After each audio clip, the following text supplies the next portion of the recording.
जय श्री कृष्ण।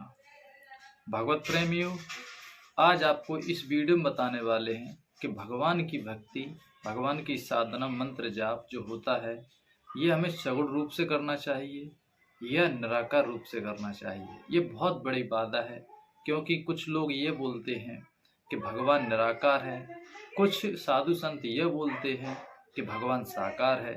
तो और वो जो भक्तजन श्रद्धालु भोली आत्मा है वो भटक जाती हैं, वो नहीं समझ पाती हैं कि हम किस प्रकार भक्ति करें कि जिससे हमें परमात्मा की प्राप्ति हो, सुख शांति हो, कोई कलह कष्ट ना हो और जीवन में परम आनंद हो। तो आज आपको इस वीडियो में हम बताएंगे कि किस रूप से, किस भाव से भगवान की भक्ति करनी है, निराकार रूप से करनी है या साकार रूप से करनी है। आज आपको इस वीडियो में बताएंगे। तो आपसे निवेदन है कि वीडियो को लाइक करें, शेयर करें और हमारे इस YouTube चैनल को सब्सक्राइब जरूर कर लें। तो भगवत प्रेमियों, मैं आपको बताना चाहूँगा, जैसा कि श्रीमद् भगवत गीता जी के अध्याय 12 के श्लोक 3 और 4 में अर्जुन ने कहा कि हे केशव, कृपया मुझे ये बताइए कि आपकी जो भक्ति है किस रूप में करें। कुछ भक्तजन हैं वो निराकार रूप में करते हैं, कुछ भक्तजन ऐसे हैं जो सगुण रूप में, साकार रूप में करते हैं। तो इनमें कौन उत्तम है, किसकी साधना अच्छी है और किसकी साधना बुरी है, तो हमें ये कृपया करके बताएं। जब ये बात अर्जुन के वचन सुने तो भगवान श्री कृष्ण बोले कि हे अर्जुन, कुछ साधक भक्त ऐसे हैं जो निराकार रूप में अविनाशी परमात्मा को निराकार रूप में भजते हैं, यानी कि उनकी साधना करते हैं, मेडिटेशन, ध्यान योग करते हैं। और कुछ भक्तजन ऐसे हैं जो परमेश्वर को, जो अविनाशी परमात्मा है, उसको साकार रूप में, सगुण रूप में उपासते हैं, भक्ति करते हैं, साधना करते हैं, ध्यान योग करते हैं, मेडिटेशन करते हैं। तो इनमें कौन उत्तम है, कौन सर्वश्रेष्ठ है, तो ये भगवान श्री कृष्ण ने बताया कि हे अर्जुन, जो मुझ ब्रह्म का, अविनाशी परमात्मा का साकार रूप में, जो सगुण रूप में भक्ति साधना करता है वो श्रेष्ठ है, अति उत्तम है। वो योगियों में भी श्रेष्ठ योगी है, साधु संतों में भी श्रेष्ठ महात्मा है, संत है। और जो निराकार रूप में मेरी भक्ति करता है वो श्रेष्ठ नहीं है, वो सिर्फ और सिर्फ हठ योगी, ढोंगी है और सिर्फ और सिर्फ पाखंड है। ये स्पष्ट लिखा है। यदि आपको भरोसा नहीं है तो आप श्रीमद् भगवत गीता जी का 12वां अध्याय आप पढ़ सकते हैं।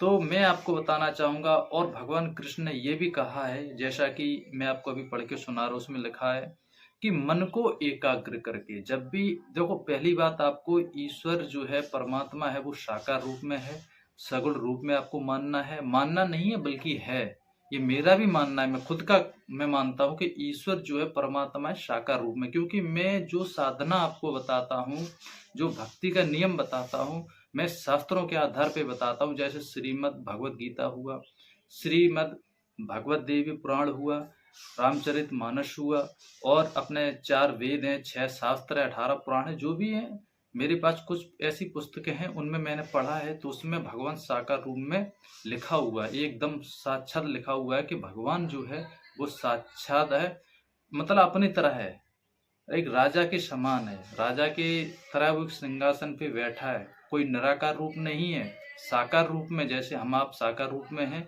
ठीक इसी प्रकार भगवान भी साकार रूप में। और भगवान ने ये भी कहा है कि मनुष्य को मैंने अपने ही तरह, अपने ही रूप में रचा है, ये भी कहा है। तो अर्जुन से कह रहा है कि इस प्रकार अर्जुन के पूछने पर श्री कृष्ण भगवान बोले थे कि हे अर्जुन, मन को एकाग्र करके और भजन ध्यान में लगे हुए जो भक्तजन अतिशय श्रेष्ठ श्रद्धा से मुझ परमेश्वर को सगुण रूप से भजते हैं, वो योगियों में भी श्रेष्ठ है। यानी कि आपको सगुण रूप से भक्ति करनी है, आपको निराकार रूप से, निर्गुण रूप से भक्ति नहीं करनी है। और लिखा है कि जो पुरुष, यानी कि जिस पुरुष ने अपनी इंद्रियां को काबू में अच्छी प्रकार वश में कर लिया है, मन बुद्धि से परे सर्वव्यापी अखतनीय स्वरूप और सदा एक रस रहने वाले नित्य और सर्वव्यापी अखतनीय अविनाशी परमात्मा सच्चिदानंद ब्रह्म निरंतर एक ही भाव से ध्यान करते हुए उपासते हैं, वे संपूर्ण भूतों के हित में रत हुए और सब में समान भाव वाले योगी भी मेरे को ही प्राप्त होते हैं। यानी कि भगवान श्री कृष्ण ये कह रहे हैं कि जो सगुण रूप से मुझे उपास रहा है वो तो सर्वश्रेष्ठ है, वो तो मुझे प्राप्त होता ही है, किंतु जो निर्गुण रूप से निराकार रूप से मुझे भज रहे हैं, अविनाशी परमात्मा की जो भक्ति कर रहे हैं, वो भी मुझे प्राप्त होते हैं, लेकिन उनकी साधना शास्त्र विरुद्ध है, मनमाने आचरण है और वो अपना हठयोग करते हैं, जो मुझे श्रेष्ठ नहीं है। ये भगवान श्री कृष्ण कह रहे हैं। भगवान श्री कृष्ण कह रहे हैं कि जो सगुण रूप से साकार रूप से मेरी भक्ति करता है, वो भक्त मुझे अति प्रिय है और वो योगियों में भी सर्वश्रेष्ठ है। और कह रहे हैं अर्थात जब तक शरीर में अभिमान रहता है, तब तक शुद्ध सच्चिदानंद घन निराकार ब्रह्म में स्थिति होनी कठिन है।